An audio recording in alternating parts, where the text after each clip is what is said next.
Hey, welcome back, and thank you for tuning in.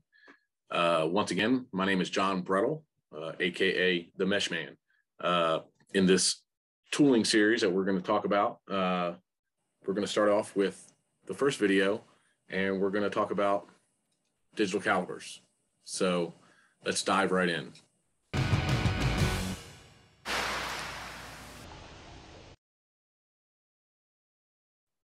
So digital calipers, why are they so important? Well, with what I do with lasers and design, it's nice to have an exact fit. Tape measures can only get you so far, and a good set of digital calipers is going to be highly accurate and has many uses as far as being able to measure the outside width or diameter or something, as well as the inside or gaps between things. So we'll start off with something really simple and piece of acrylic. Acrylic is interesting because it is actually cast acrylic is a fairly uneven thickness that you really don't notice until you really start using it. So we turn on the caliper, we make sure that we're zeroed out. I'm doing everything in millimeters. And I go through, and this should be a 3 millimeter thick piece of acrylic.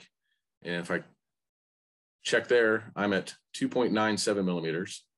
But if I just slide around to here, I'm at 2.89. Slide around to here, 2.93. And that's not the calipers. That's just the minute inconsistencies in the thickness of acrylic.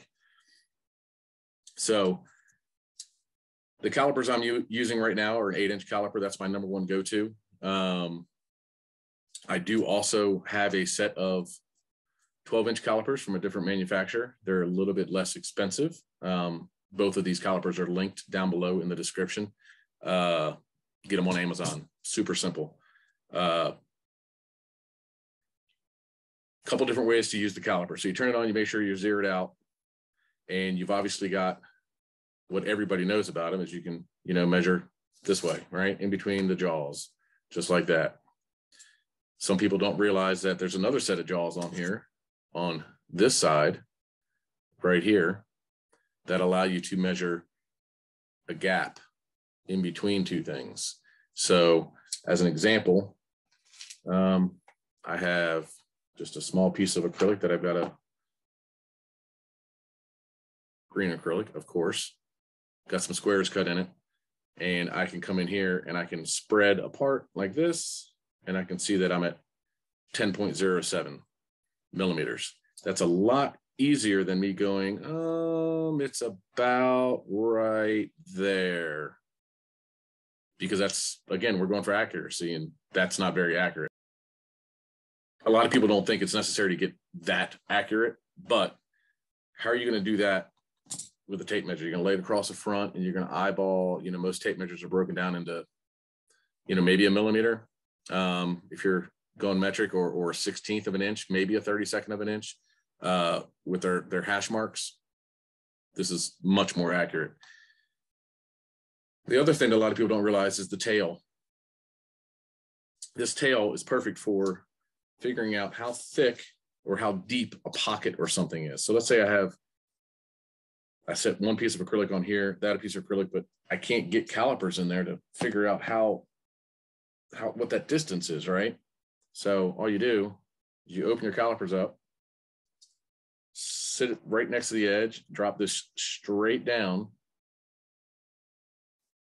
and I'm at 2.51. So make sure you have the right tools for what you're trying to do.